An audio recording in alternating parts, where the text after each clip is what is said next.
मेरे प्यारे मित्रों नमस्कार। आज हम पढ़ रहे हैं lecture number 7 heat transfer operation.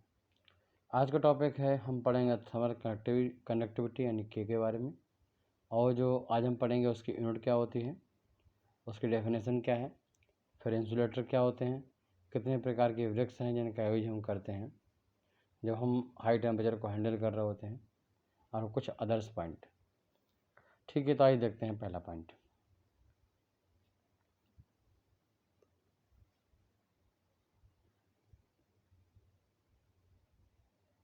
Thermal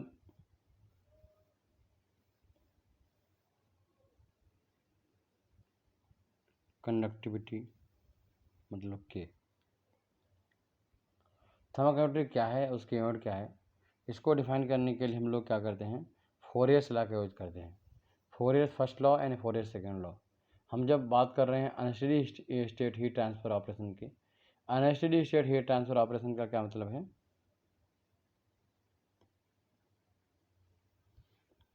हम यहाँ पर ये मान सकते हैं कि ये कोई रॉड है, इसके डिफरेंट क्रॉस सेक्शन पर जो है, डिफरेंट क्रॉस सेक्शन पर क्या है कि जो किसी भी अगर डिफरेंट क्रॉस सेक्शन को देखें हम, तो उसकी ऊपर पूरी जो क्रॉस सेक्शन एरिया है, इस पर टेम्परेचर समय के साथ अगर चेंज हो रहा है, मतलब बढ़ रहा है या घट रहा है, तो हम बोल सकते हैं यहाँ पर जो प्रोसेस है वो अनस्टेडी स्टेट है। अनस्टेडी स्टेट में क्या होता है कि जो मटेरियल है वो प्रॉपर तरीके से डिफरेंट सरफेस पर, मतलब उसकी एनर्जी जो है वो डिफरेंट सरफेस पर एक्यूमुलेट होने लगती है, जिससे टेम्परेचर बढ़ने लगता है। और अगर एनर्जी डिके होने लगती है तो टेम्परेचर घटने लगता है, तो उस प्रोसेस को हम अनस्टेडी स्टेट बोलते हैं। बट अभी हम बात कर रहे हैं steady state heat transfer operation की। तो यहाँ पर डिफरेंट क्रॉस सेक्शन पर जो एनर्जी का एकोमोडेशन है वो जीरो है, कोई भी एनर्जी जनरेट नहीं हो रही है। और ऐसी कंडीशन में जो हम इक्वेशन यूज करेंगे वो फोरियर्स का फर्स्ट लॉ यूज करेंगे। हम सेकंड लॉ के बारे में बहुत सारी बात करेंगे आगे लेक्चर में। तो चलिए,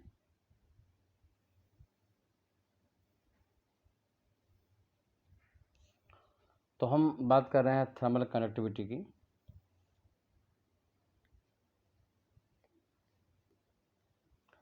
थर्मल कंडक्टिविटी क्या होती है, तो इसके लिए हम फर्स्ट लॉ में यूज कर लेते हैं। फर्स्ट लॉ है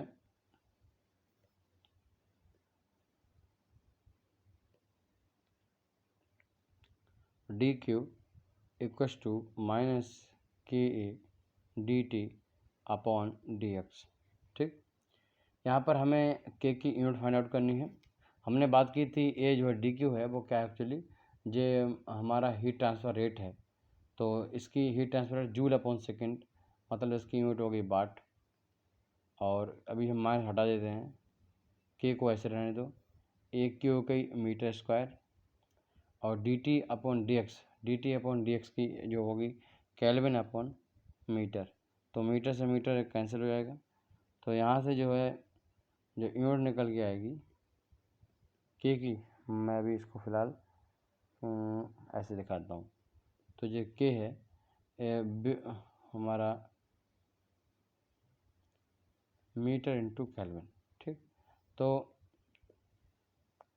जो केल्विन जो के हमारा जो के निकल के आया था, कनेक्टिविटी निकल के आई है, तो उसकी यूनिट जो है वो वाट अपॉन मीटर इंटू केल्विन है। इसको आप याद रखिएगा। इसको हम ऐसे नहीं दिखा सकते, बट हम आपको रिप्रेजेंट करने के लिए, आपको दिखाने के लिए हमने इसका यूज किया है, ताकि आपको डाउट ना आए। ठीक, तो जो हमारे की है थर्मल कनेक्टिविटी है, उसकी यूनिट क्या है, वाट अपॉन मीटर इंटू केल्विन। अच्छा, कभी एग्जाम में इसको ऐसे ही पूछ लेता है कि joule upon metre into kelvin into second, क्योंकि वाट का मीन्स क्या होता है, जूल अपॉन सेकेंड। क्लियर। चलिए हम देखते हैं कि what is the meaning of के का मीनिंग क्या है।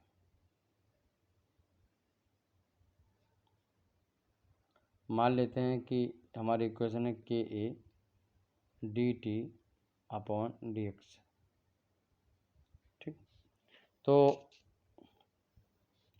हम यहाँ पर एज्यूम कर रहे हैं कि हम कनेक्शन में हमेशा बात कर रहे हैं, तो हम एक सॉलिड बॉल लेंगे। कोई हमारे पास सॉलिड बॉल है, उसी का हम यूज कर रहे हैं। ये हमारे पास कोई सॉलिड बॉल है। ठीक, तो इस सॉलिड बॉल की जो थिकनेस है वो डी एक्स है। ठीक, हम इसको मान लो 1 मान लेते हैं, 1 मीटर है, जो थिकनेस है वो 1 मीटर है। और इस पॉइंट और इस पॉइंट के बीच में ये मान लो टेम्परेचर T2 है और टेम्परेचर T1 है, तो T2 माइनस T1 है ना, T2 माइनस T1 इसकी वैल्यू कितनी है, -1 है। क्लियर? तो मतलब यूनिट है, इनके बीच में डिफरेंस जो है टेम्परेचर डिफरेंस के साथ यूनिट है। तो हम यहाँ पर बोल सकते हैं कि dt/dx इसकी वैल्यू कितनी है, +1 है। हम सिंपल बोल सकते हैं यहाँ पर टेम्परेचर ग्रेडियंट की वैल्यू कितनी है, तो आप बोलोगे 1 है। ठीक है, तो अगर हम कोई ऐसी हीट ट्रांसफ़र कुछ इस तरीके से होता हो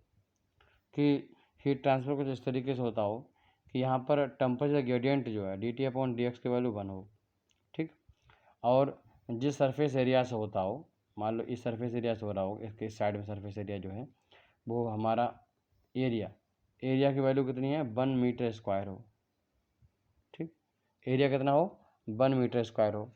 तो अगर हीट ट्रांसफ़र इस तरीके से होता हो, heat transfer 1 metre square area से होता हो और एक ऐसी बॉल के राउंड हो रहा हो जहाँ पर टेम्परेचर ग्रेडियंट हमारा कितना हो, 1 हो, तो ऐसी कंडीशन में जो हम उसकी वैल्यू को पुट करेंगे तो आप देख पा रहे हो के की वैल्यू क्यू के बराबर हो जाएगी। जो के की वैल्यू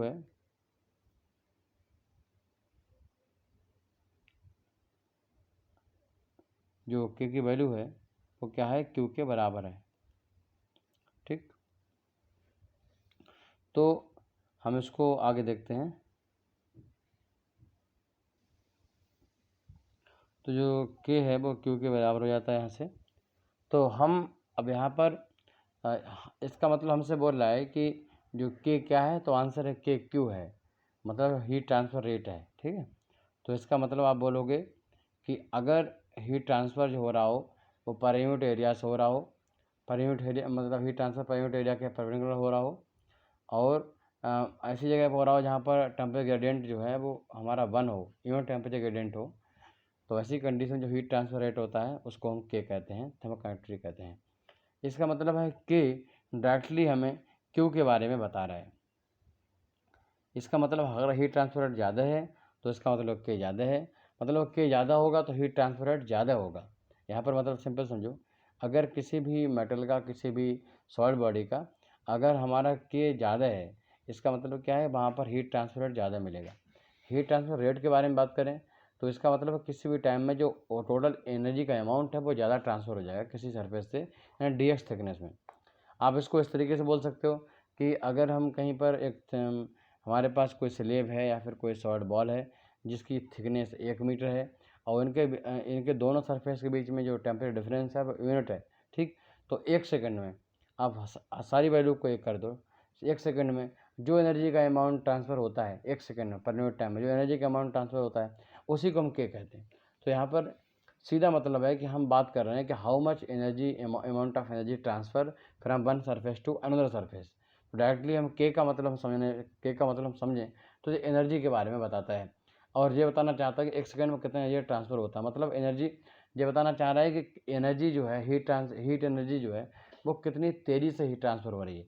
तो मैंने आपको बताया था जो के होता है, के बोलता है कि हाउ फास्टली हीट ट्रांसफ़र कितनी तेज़ी से हीट ट्रांसफ़र हो रही है, इसके बारे में कोई बताने वाला कोई पैरामीटर है तो हम उसको के कहते हैं। ठीक, अब यहाँ पर जो के है वो के क्या करता है, देखिए लिखिएगा।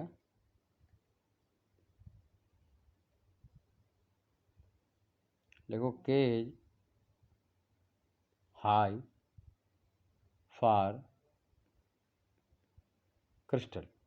मैंने आपको बताया था कि क्रिस्टल अगर कोई क्रिस्टल स्ट्रक्चर जैसे डायमंड वगैरह है तो उसका के बहुत ज़्यादा होता है।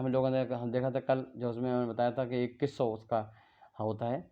जो डायमंड है उसकी के वैल्यू कितनी होती है, के वैल्यू होती है 2100, तो जो बहुत ज़्यादा है। हम लोगों ने देखा कि जो और हमारे पास एग्जाम्पल थे, जैसे कि हमने कहा गोल्ड है उसका 390 होता है, स्टील का 17 से लेकर 40 होता है, एल्युमिनियम का 200 होता है, कॉपर का 385 होता है, सिल्वर का 410 होता है। तो सिल्वर के मुकाबले 5 गुने से भी ज़्यादा जो हाँ के है वो डायमंड का है क्योंकि वो क्रिस्टल नेचर का है। तो जो ज़्यादातर जो सबस्टांस क्रिस्टल नेचर के हैं उनका जो है के थर्मल कनेक्टिविटी जो होती है ज़्यादा होती है। और इसके अलावा के जो होता है लो होता है किसके लिए, जो कि सबस्टांस क्रिस्टल नेचर के नहीं होते हैं, मतलब एमॉर्फस होते हैं। ठीक, जैसे गिलास को आप देखोगे तोड़ोगे तो क्या होगा, वो उसके सारे पीस डिफरेंट डिफरेंट साइज़ के टूटेंगे, उसका कोई स्पेसिफिक साइज़ नहीं होगा। तो वो क्या है कि एमॉर्फस नेचर का होता है और उसका के वैल्यू जो है बहुत कम होती है, वाट अपॉन मीटर इंटू केल्विन। ठीक, ये वाट अपॉन मीटर इंटू केल्विन। तो 1.5 है ना, आप देख सकते हो कि कम, यानी इसका मतलब कांच से जो हीट ट्रांसफ़र है वो बहुत तो स्लो स्लो होगा। अच्छा, ग्रीन हाउस इफेक्ट आपने देखा होगा कि हम लोग एग्जाम्पल देखते हैं कि हमारे पास क्या है कि ऐसे हम लगाते हैं, कोई शीशा की वॉल है, गिलास की वॉल है, अंदर हम कुछ मान लो एक्टिविटी करते हैं, जैसे खाना बनाते हैं, कुछ भी करते हैं, तो हीट अमाउंट बाहर निकलने में बहुत दिक्कत आती है, अंदर का टेम्परेचर बढ़ता रहता है। ऐसे ग्लोबल वार्मिंग की जो कॉन्सेप्ट समझते हैं कि अर्थ का टेम्परेचर भी कुछ इसी तरह से बढ़ रहा है, बाहर हमारे चारों तरफ एटमॉस्फेरिक एयर है, एयर जो क्या करती है, हीट का अच्छा इंसुलेटर नहीं है, मतलब हीट का अच्छा कंडक्टर नहीं है, जिसकी वजह से बाहर की हीट बाहर नहीं, मतलब अंदर की हीट को बाहर नहीं भेज पाते हैं, इससे अर्थ का टेम्परेचर कंटिन्यू बढ़ रहा है। वो कॉन्सेप्ट आपको मालूम होगा, तो वो इसी का एग्जाम्पल है। तो हमने देखा कि जो सबस्टांस क्रिस्टल नेचर के हैं उनका के वैल्यू जो होता है वो क्या होता है कि ज़्यादा होता है। ठीक, लिखिएगा, लिखो नोट, नोट, नोट क्या है, गिलास इज वेरी, गिलास is very highly amorphous nature. ठीक, अगर कोई पूछे कि ऐसे सबस्टांस बताओ जो बहुत ही ज़्यादा एमॉर्फस हो, तो आप गिलास का नाम ले सकते हो। चलिए, अब हम बात करते हैं इंसुलेटर की। तो what is the meaning of insulator, हाई डाल लो इंसुलेटर। ठीक, देखो, दे आर बैड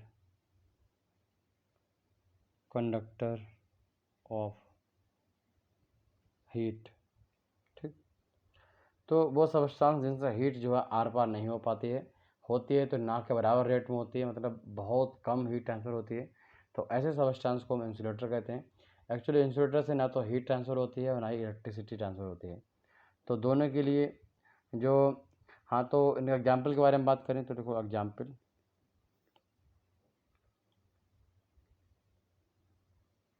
के वैल्यू फॉर सम इंसुलेटर। हम आगे आपको अच्छे से पढ़ाएंगे इंसुलेटर के बारे में, तो बेफिक्र रहिएगा। चलिए, हम लिखते हैं पहला जो है एस्बेस्टस। एस्बेस्टस, और एस्बेस्टस का जो के होता है वो 0.2 होता है, 0.2 वाट अपन मीटर इंटू केल्विन। ऐसे होता है रिफ्रैक्टरी वृक्ष, रिफ्रैक्टरी वृक्ष, ये भी एक तरीके से इंसुलेटर काम करते हैं।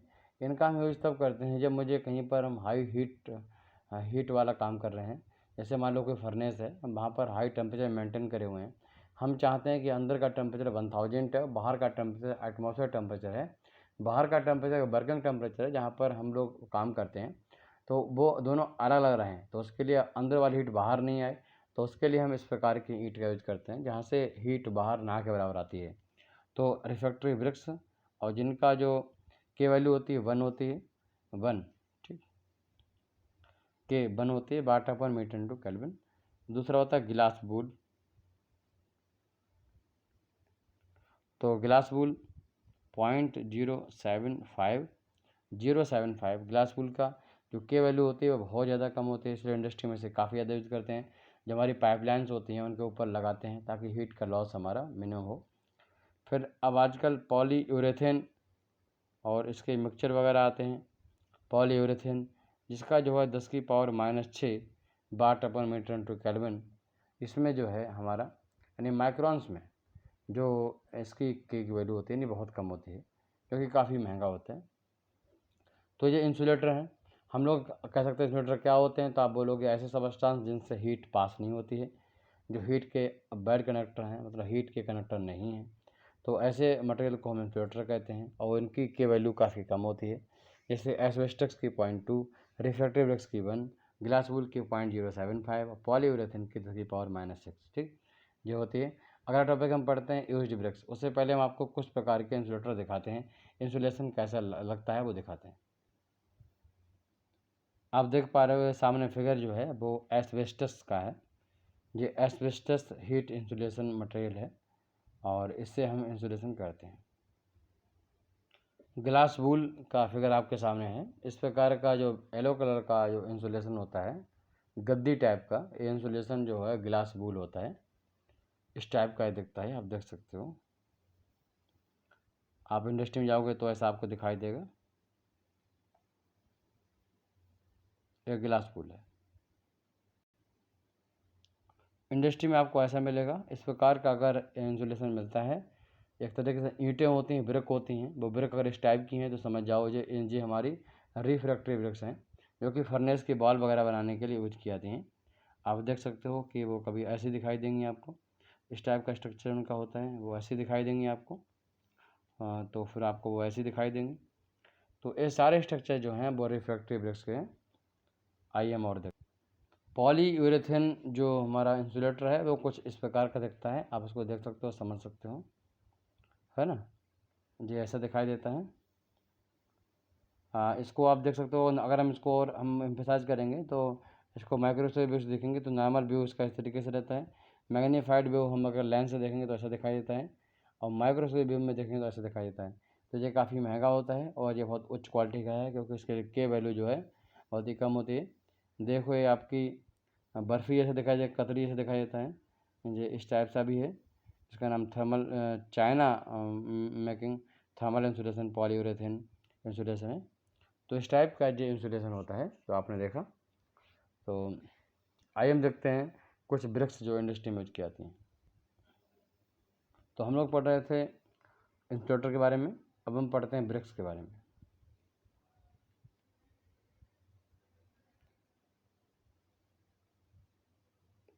हाइड डाल लो। यूज्ड ब्रिक्स, इंडस्ट्री में फर्नेस के लिए कौन कौन से ब्रिक्स यूज करते हैं। देखो used bricks, number 1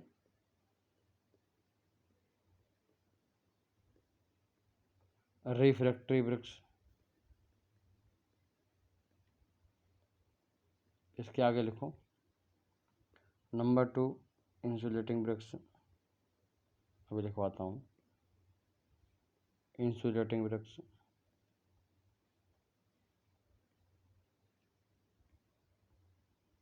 number 3 ordinary bricks, जो हम लोग घरों में यूज करते हैं, ऑर्डिनरी ब्रिक्स। ठीक, ऑर्डिनरी ब्रिक्स तो सबने देखी होगी, रिफ्रैक्टिव ब्रिक्स अभी मैंने दिखाई आपको। चलो मैं आपको इंसुलेटिंग ब्रिक्स दिखाता हूँ। जो इंसुलेशन ब्रिक्स होते हैं वो कुछ वाइट कलर के होते हैं, आप देख पा रहे हो बहुत आसानी से। ठीक, तो 15 से लेकर 20 रुपए की एक ईंट आती है। तो वाइट कलर की ईंट है, और जो हम लोगों ने देखी थी वो जो रिफ्रैक्टिव ब्रिक्स थे वो थोड़े पीले कलर की ब्रिक्स थी। ठीक, तो हम लोगों ने देखा कि अभी किस तरीके से डिफरेंट टाइप के ब्रिक्स हैं। तो इन ब्रिक्स में लिखिएगा, रिफ्रैक्टिव ब्रिक्स में लिखो to with withstand high temperature,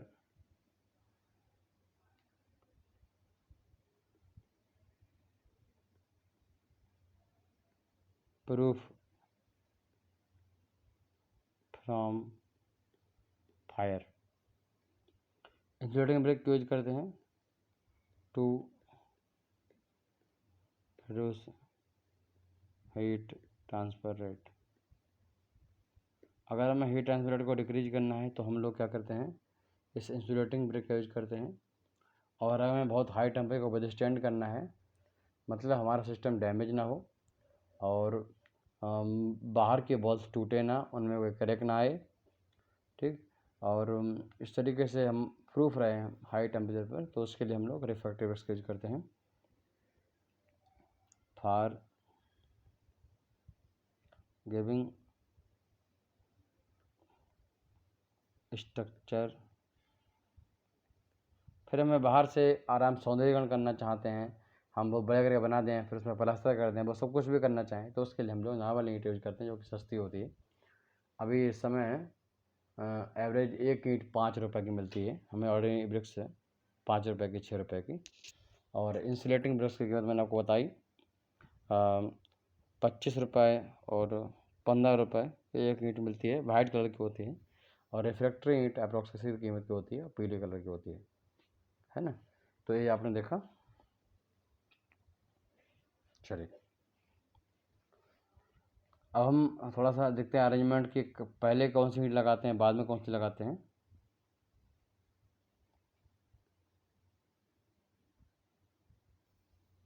अगर मान लो हमें 4 ईंट लगानी है,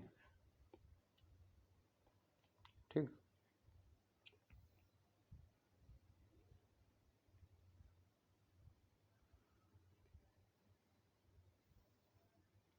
4 ईंटें लगानी है, एक लेयर ऐसी लगानी है, दूसरी लेयर ऐसी लगानी है, तीसरी लेयर ऐसी लगानी है। तो इन 4 ईंट में क्या करेंगे,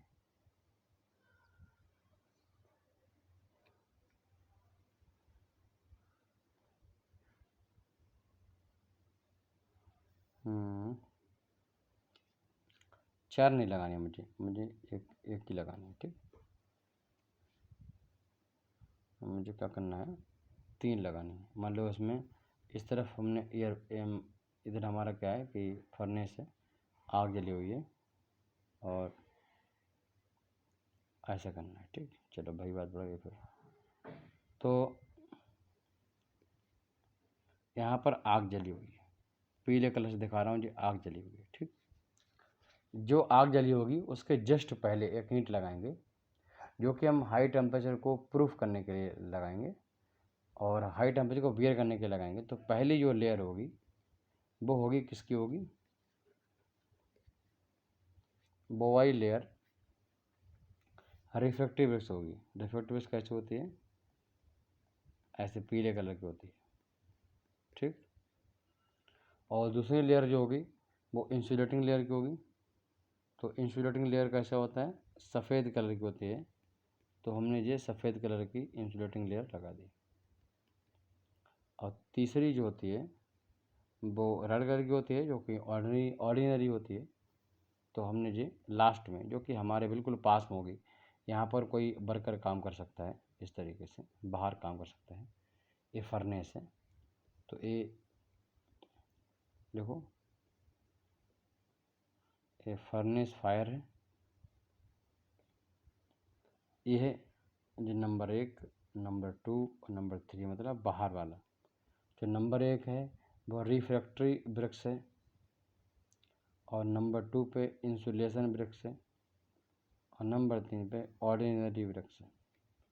तो इस तरीके से इनका अरेंजमेंट है। यहाँ से हम देखें तो देख दो, 2 parts आउटसाइड ऑफ फर्नेस, ठीक। तो ये महत्वपूर्ण बातें थी, इंडस्ट्रियल व्यू मैंने आपको बताया। तो कैसा लगा लेक्चर जरूर बताइए कमेंट करके, फिर मिलते हैं। और अपने दोस्तों में शेयर करिए और उन सबको बताइएगा, और बताइएगा कि वो क्लास को ज्वाइन करें अच्छे तरीके से। हम लोग कंपटीशन के पढ़ा रहे हैं, DRDO, IOCL, बाहर हर एग्ज़ाम में से बाहर कोई सिलेबस क्वेश्चन सेट नहीं होगा, ये पक्की गारंटी है। अगर आप इसको पूरा कर लोगे तो इससे बाहर क्वेश्चन नहीं सेट होगा। फिर मिलते हैं, नमस्कार, जय हिंद, जय भारत।